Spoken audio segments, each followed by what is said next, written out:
Welcome everybody to this Just Chatting podcast, part of the Nerds Chatting Network. My name is Nate, and on this episode I speak to Ian, an ex-podcaster from Super Nerds UK podcast. He tells me about life after kidney transplant. Hello. Hello, Ian. Well, are you happy to crack on? I'm ready when you are, mate. Okay, cool. So for people listening, tell me your name, where you're from, what you do for a living. My name's Ian, Ian Young. I'm 37. In case you can't tell from the distinctive accent, I'm from Liverpool. Never would have guessed. And I work in a hotel. Cool. Okay, so we don't really know each other. We've kind of interacted a little bit on Twitter and social media, but you're an ex-podcaster, is that right? Yes, it certainly is, yeah. Yeah, so how did that come about? Tell me a little bit about the podcast you did and how that came about and why you're not doing it anymore. It came round on my 30th birthday. Bumped into an old friend called Tim Johnson, and for a while I'd wanted to do either YouTube stuff or something in that ilk. So after a couple of years of trying to get things going, we started a YouTube channel called Super Nerds UK. And we were enjoying it. I think we did it for a good 6 months, just as a YouTube channel with just me and Tim. Yeah. I've done that because I've watched a lot of, I don't know whether you've heard of them. It was called the AMC Movie Talk. Right. Which was over in the States. And they used to do it was like a podcast episode, but on video every day. Yeah. So they do Movie Talk every single day, and I used to love watching it. John Schnepp was on it every single day. Yeah, I know. That was the reason I used to watch it, because I love John Schnepp. I'd also been listening to a podcast called Just Review. That was all it was. It was just called simply Review. And what they did was they used to review old films. Right. So they went to stuff, they did reviews like Ghostbusters. Oh, you've picked the classic one at the beginning. I mean, anyone that likes Ghostbusters is a friend of mine. Yeah, well, they did Ghostbusters, then they did The Princess Bride, and so. But what they did is they went into real deep detail with it.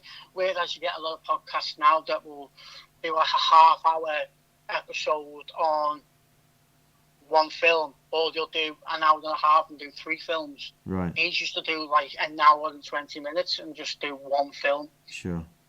And I love that, and it was something I wanted to do. So I don't know how it came about. I think the news dropped the Spider-Man was going to be played by Amazing Spider-Man 2 had just come out. Yeah. Okay. And it had bad reactions. Yeah. So I've been in touch with a friend called Ben Fenlon. Do you know him? Yeah, I know Ben. Yeah, from Twitter. So listen, I think about doing a podcast. I've been listening to Skip to the End as well. I've been a massive fan of Skip to the End. Yeah, I'm still listening towards. So we did an episode of Super Nerds UK, the first ever episode. It was me, Tim, Ben, and one of our friends called Sean. And I was surprised how good it was. There was no real structure to it. There was no segments. It was just us talking for, I think it was over an hour, about Spider-Man and nothing else. So we decided as a group that we'd go forward doing podcasts. The YouTube stuff sort of fell by the wayside a little bit, and we just went on and regularly did podcasts. Then we decided, we thought, let's try and get an interview. And I don't know why, I've been a massive fan of the Monster Squad for years and years. And I just happened to follow Andre Geller. And this one Sunday morning, I just thought, I'm going to get you, can get him to follow me. And ask him, does he want to come on the podcast? And he replied in like 5 minutes. Ben was away in a wedding somewhere. He wasn't even in the city. He was away on a wedding somewhere. Right. Just someone ringing him, excited like a kid on Christmas Day, going, Andre Gower's agreed to come on our podcast. And it was great. So we went on. We'd done it for 2.5 years. Well, I did it for 2.5 years. I had the job that was pretty full on. I took all my time up. I couldn't plan anything, not just a podcast. I couldn't plan anything with my family. Right. and it was getting me down a little bit. But I'd had doubts about doing the podcast about a year before I actually left, because I found that the podcast scene was changing a little bit. I got a text message DM from somebody saying I was stealing their ideas for the podcast. Oh, you're not the first man that's had one of those. We've certainly had one of those in Nerds Chatting. We've had some accusations when we're all just doing the same thing, right? Yeah. Because the Super Nerds, I've always looked quite supportive of the podcast. We always try to be supportive as Nerds Chatting were. Yeah. So 12 months before that was like when I thought, do I really need this with what's going on in work and stuff? I've got a family at home. But I plowed through anyway. Tim and Ben were very supportive because I was the only one who got the message, the accusation of stealing people's stuff. Right. But it got to me. It really, really got to me. And then what happened is I found that whereas I was just going out and doing a podcast before and enjoying doing the interviews and stuff like that, I found I was like questioning everything I was doing. I found I was questioning every bit of content I was putting out. I wasn't enjoying it as much. Yeah. And it wasn't just down to the podcasting. It was down to what was going on in my job as well. Right. So then, I think about 12 months later, we went to Birmingham Comic Con. Yeah. And Ben got to sit on the panel and got to interview all the original kids from It. Wow. And we got to meet them, and it was a great weekend. But I just felt a little bit, don't want to say alienated. I felt like a little bit like I'm not really enjoying this as much anymore now. Sure. There was a time when I get excited, and I know that if this had been 2 years earlier, I would have been so excited about recording a podcast. Right. And there's the last episode I'm on. If you listen to it, I can't remember what one it is. I'm sure the guys will help you out. For the second half of the podcast, I literally don't speak. I don't say a word. Right. It was just, you know, when you fall in love with something, but then you fall out of love with it. Yeah. Okay. And it's like I don't really need it anymore. Like I said, I wasn't in a good place anyway, so I stepped away because I thought I may have been having a negative effect on the podcast. I know the guys, Ben and Simon and Tim, I've said a couple of times to me, they were a bit worried about me because it wasn't my normal self. Yeah. So I left, and I do miss podcasting. Yeah. I've missed because it's been a long time since this is the first thing I've done. Yeah. Since this is the first podcast I've appeared on since that last one I did with Super Nerds UK. Yeah. And they haven't. I don't think they've done a podcast in 2019. Right. Which is sad, really. Yeah. I think Ben's a really, really talented guy. I think he could be doing it as a profession. Right. If he wants to do it. Yeah. Tim is a great headset, and Simon he's got amazing knowledge. Yeah. Simon. So do you keep in touch with those guys? Yeah, I've not been in the same room as the four of them, but I keep in touch with all of them. Yeah. In varying ways of it's varying times, if you know what I mean. Like I'm in touch with Ben a lot, and Simon. Don't hear from Tim as much, but that's just as much my fault as anybody's because I've sort of cut myself off a little bit, to be fair. Yeah, but life gets in the way sometimes, right? It does.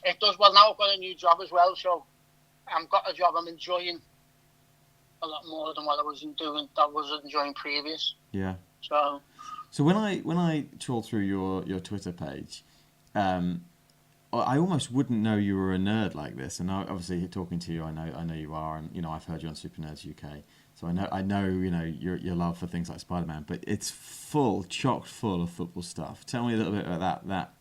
I don't want to say obsession, but that fandom. I've got two passions in my life other than my family, and that's football and movies. Football has always been there. From a kid, from the day I put on my first Liverpool kit. One of the things I've done actually once I left Super Nerds UK is I wrote for about 12 months for a Liverpool fan site called the Anfield tour. Oh wow, that's very cool. I used to write the starting 11 predictions, but I'm not. I was enjoying it. It was good, but I'm not a writer. Right. I find that I can talk to you now. I can talk about films. I can talk about Liverpool until the cows come home. I think when you write, you've got to write in a creative way that grabs people's attention. Sure. I basically put my opinion on a piece of paper or a tablet or whatever. I don't think it comes across as very creative. I think there's a lot of people out there that can do this a lot better than me. So I'm just going to leave it to the experts. Right. Okay. Well, it's pretty cool that you were involved anyway, because that's taking, like you said, a passion and just putting it into a hobby, and it sounds like you were being creative with it. It sounds like maybe you're being putting yourself down a little bit too much on there. Oh, thank you very much. Okay. So the other thing when we started messaging on Twitter about doing a Just Chatting, like your opening gambit was like, do you want to talk to someone that's had a transplant before? And I was like, what? It really took me by surprise. I was like, what is he saying? But tell me about this. Is this right? You had a kidney transplant? I had a kidney transplant, when I was 10 years of age. Something I've done over the years is I've done like little interviews for local papers and stuff like that. I'd always like to make people aware of organ donation. When I was born with a condition called hyperplastic kidneys, where your kidneys just don't grow. They don't grow at all. I was lucky enough that my kidneys lasted doing their job till I was 10 years of age. Right. And then I had to go on dialysis where some people are on dialysis for years and years and years. I was lucky and didn't have to go on dialysis. I only had to go on dialysis for 3 months. I was also lucky that my mum and dad took the decision that rather than have me dialyse in a hospital, they would come to a hospital, train how to do a certain type of dialysis called peritoneal, which means you can have it at home. So they could dialyse me at home. Right. Whereas a lot of children have to spend a lot of time in hospital. Some of them have to go there 3 times a week and be on a dialysis machine for 4 hours. So some people listening might not know much about dialysis. I actually, my mother was a dialysis nurse, so I know a little bit about it. But for people that don't know, why don't you tell us a little bit about what that means? What is dialysis? We throw that word around like everyone knows what it is, but what does that actually mean? So dialysis machine is basically a machine that does the job that your kidneys are meant to do. Your kidneys are meant to take in any toxins, poisons, whatever you want to call them, and filter them through, and then get rid of them through your urine. Yeah. Obviously, mine didn't work, so mine wasn't doing that. So what they do is they put a machine where they take your blood out, put it through a machine, clean it, and put it back in. Wow. Which is as painful as it sounds. It does sound painful. Is that sort of like through a needle in your arm, something like that, is it? Yeah, well, that if you have the one that is in the hospital, that's a needle through the arm. Right. I had the one at home where it's a needle in your stomach. Right. And it's not. They have no blood going in and blood going out. It's the one where I had the fluid that used to get put into my stomach. Right. So that would flush out everything that was there in my stomach rather than clean the blood the way they do in the hospital. Because that one that they have in the hospital, I don't know how they do it. I always counted myself as very lucky as well, in the way that I was born ill. There's people who have to have kidney transplants who are like full of health until they're like 16, and then they'll just suffer with kidney failure. Yeah. I always said I was lucky because nothing was ever taken away from me. I was born ill. Sure. So when I had my transplant, I was given something rather than having anything, something took away. Yeah. How did that feel as a 10-year-old? Were you aware of how that could have been debilitating to you? I can remember the night that we got the phone call that they'd found a kidney for me. Right. It was about 10:15 on a Sunday night. I was lying in bed watching Hale and Pace. Amazing. And I don't know, I just remember hearing this big cry from my mum, like a big shout or a big cry. And in the next couple of minutes, my dad's upstairs, he's crouched to the side of the bed, and he goes, "They've got a kidney for you." Wow. So obviously we were made up. But then what happens is it's like a crazy set of emotions. Like, obviously you're made up, you're going to get this kidney, but then the next thought is, I'm going to have a pretty major surgery now. Yeah. Yeah. And that was what happened. My uncle came and picked me up, sped down to Penleby Hospital, which is now the Royal Manchester Children's Hospital. And funnily enough, I just had chickenpox. I'm not sure whether you know, chickenpox more than anything attacks the kidneys. Oh, I didn't know that. No. That's where it attacks the most. Right. So when I got there, the transplant surgeon wasn't aware that I'd had chickenpox. So when he found that out on the Sunday, we went in on the Sunday night. He found out that that I had chickenpox on the Monday morning, and was going to send me home and not give me the kidney, because he said we don't want to put the kidney in him because it's just going to get attacked, right, because he's still got chickenpox. So is this literally the same night that you found out you were going to get it? They rushed you to hospital that same night? Yeah. Wow. So then the Monday morning, the surgeon came back and he said, "This match is too good. We're going to risk it. We're just going to put it in, see what happens." And apparently, when you first connect up all the veins, there's normally a couple of spare veins that you have to tie up or chop down or whatever to get rid of them. Only every single vein in my body matched up with the kidney. Oh wow. Because it was obviously with post-mortem transplant. The person was the same sex as me and he was the same age. Right. So some poor little 10-year-old passed away and I got his kidney. Did you ever find out any more about that person? I sent them this was at a time when you never used to find out about who your donors were. Like now, they have like a thing called the transplant games, and you have people who die come and meet the people whose parts they got, whether it be kidney, livers, heart, whatever. Yeah. When I had mine, that wasn't a thing. That didn't happen. So I sent an anonymous letter. I only found out 2 years ago, might be about long, it's been about 3, that the little lad died after having his tonsils out. Oh my gosh. Poor young lad. But I mean, obviously great for you that it's given you life, because it sounds like having chickenpox was probably going to be the last straw anyway. It sounds like that's you're going to be on dialysis permanently. But luckily enough, the surgeon said, "No, listen, we're going to go there." I'm still on the exact same kidney now. I've still had that kidney for 27 years. Wow. So is that normal for a transplant? To have an organ transplant to remain with the same organ? It's not unheard of, but when I got my transplant, the average was 10 to 15. It was 5 to 10. Right. Now it's like 10 to 15 for a post-mortem. If the person's alive, it tends to last longer. Right. Okay. But I've been very lucky that mine's lasted nearly 30 years. So back up a little bit. So you rushed over to the hospital that same night. The next day you find out it's an exact match. You've got to have it. What's the surgery like? I mean, do you remember going in? Do you remember the doctors? Do you remember waking up? What sort of the pain is like? Tell me all about that.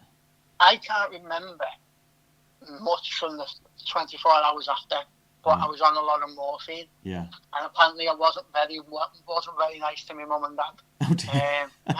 I was telling them, I didn't want this operation. This is down to you. I'm in this pain because of you. Well, that sounds like a scared little boy reacting to being in pain. Yeah, and that's on countless amounts of drugs to keep the pain away. Yeah. And something I probably should say is that although I've watched superheroes and I've watched football, my heroes are my mum and dad, because I had 15 surgeries when I was a kid, and they had to sign releases 15 times. Wow. I've only had to do that once to my little boy. Right. I had a heart surgery when he was 13 months old. Oh my gosh. And I was an absolute wreck. Yeah. But my mum and dad done that 15 times signing that release for me to go down to theatre. Wow. As well as stay there with me. Yeah. And like I said, they were willing to go and learn how to do dialysis so I could have it at home, so I didn't have to spend that much time in hospital. Yeah. Wow. Sounds like there's some pretty loving parents you got there. Yeah. After that, and believe it or not after we all grew up, my mum and dad are now foster carers. Oh, trying to wow. make other kids' lives even better now as well. Wow. So you've had the surgery.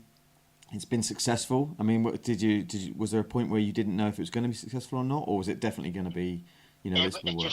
I was really lucky. It just started working straight away. I think I only had dialysis, I think, for one day afterwards. Oh, right. Maybe two at the most, where some people can keep having it for a week or so after. Right.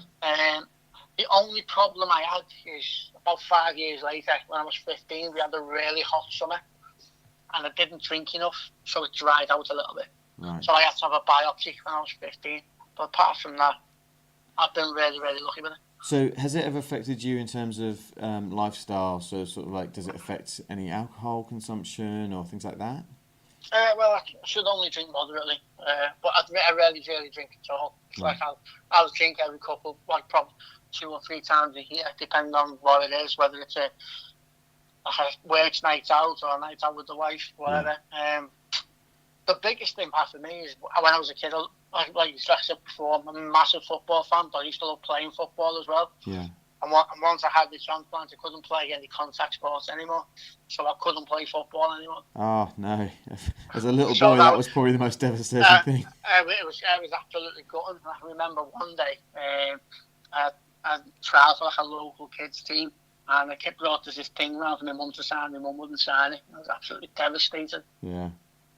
Yeah, because I suppose all of the memory of the pain fades quickly as a little kid. It does, and it's crazy now because it's not even an issue anymore now. Transplant patients do play football now. Right. I think there's a guy who's in, like, I can't think of his name. Maybe somebody should Google it if they're interested in listening to this. There's a guy like League 1 or League 2 and he's playing football, professional football, and he's had a kidney transplant. Right. Wow. Great. That's very cool. So do you have to be on drugs permanently, or? I'm on anti-rejection drugs. Just stops my body It stops my body attacking what my body would see as a foreign body. Okay. Because it's not. So it's like your body would attack a disease. Yeah. It would attack your kidney. And have they had any detrimental effects on you at all, or do you? Not really. Just the civil side. I'm very hairy. That's one of the side effects of it. I'm very hairy. And it gives you like swollen gums and stuff like that. Okay. But apart from that, the small price to pay, really. Yeah, I was going to say that you took the words right out of my mouth. The small price to pay. So, if you don't mind, I'm curious about your family there. You've talked a little bit about your family there, but your little boy had to have a heart surgery. Can you tell me a bit about that? Yeah. So when we found out we were pregnant, we went and had our first. Well, it wasn't our first one. I think it was about our second scan. And when he had it, it looked like he only had half a heart. Wow! Oh my gosh! So we were a bit concerned there. And when he was born, we scanned him to check it. Well, we checked him, and he found out he didn't have half a heart. He had a hole in his heart. Right. The hole in his heart was a figure 8. So Wow. it went over the top chamber and the bottom chamber. Oh no! Whereas normally it was just a placement of it. Yeah. So they said he's going to need surgery eventually, but he should be okay. And he was fine, apart from he used to get a lot of chest infections. Right. So, but apart from that, he was okay. So we went in for some sort of scan when he was about, because you have to keep scanning his heart because make sure the hole wasn't getting too big. Yeah. And I think it was about 12 months old, just after his birthday. And he did a scan on him, and it was like, you need to do the surgery now, the leak's too bad. So when you look down and your little boy's 13 months old, and 12 months old he would have been then, and it's like, this surgery is going to be mad, it's going to be too big for him. So that's what you're thinking. So what happened was, when we went in for the surgery, the day before he was having his surgery, they did a scan on him, and they found out that he never just had a hole in his heart. He had no wall in the bottom chamber of his heart. Oh my gosh. So the blood that had oxygen was mixing with the blood that didn't have oxygen. Right. Um, That would so, explain the chest infections then. Exactly. So when they went inside, they then discovered that he had damaged bowels as well. Oh my gosh. So we went in there, and all the people in Liverpool, we don't realise how lucky we are sometimes having all the hay perform absolute miracles at times in that place. Yeah. He was under for 6 hours, and when he came out, I remember seeing him lying on the bed with tubes all around him, just broke down. Yeah. Thinking, he's 30 months old and he's going through all this. That was on the Friday afternoon. On the Monday morning, he was running around the ward. Now, if that was an adult and he just had heart surgery, we'd be off work for 6 weeks. Yeah, or more. Yeah, 3 weeks he was bouncing around. Wow. 3 days he was bouncing around. He's like, you want to see him now? He's like this big ball of energy. Don't know where he gets it from. Certainly doesn't get it from his dad. How old is he now? He's 6 now. Wow. Awesome. That's very, He's a very massive cool. Back to the Future fan. Is he? Yeah, he's obsessed with it. I think I've got about 15 DeLoreans downstairs. I wonder where he got that from, Ian. I know. My fault. Well, I mean, gosh, I mean, my final question I always ask people in these podcasts is, I mean, it seems really quite pertinent here, quite important to say, you know, the question is always what in life brings you great joy, and after these huge, you know, operations and quite life-changing events, there's got to be some serious things that bring you joy in life. So what is it that brings you joy? Just Louis telling me he loves me every morning. That's nothing better, nothing simple. Oh, and Liverpool winning the Champions League. That was pretty good as well. That's a good answer. Yeah, stuff like that. And like I'll stay up tonight and I'll watch Clash of Champions. I'm a big wrestling fan as well, Right. especially WWE. So I'll probably watch that tonight because I'm off work. But yeah, just simply, he wakes up every morning, gives me a kiss and says to me, I love you all the world. That's the best thing in the world. Oh, that's amazing. Ian, it's been an absolute pleasure talking to you. Thank you so No much problem. for your time. I hope it was interesting enough for you. It certainly was. Interesting enough, crikey. That doesn't quite sum it up. That was very interesting. Thank you so much. No problem, mate. It's been a pleasure. Good luck with everything. Thank you.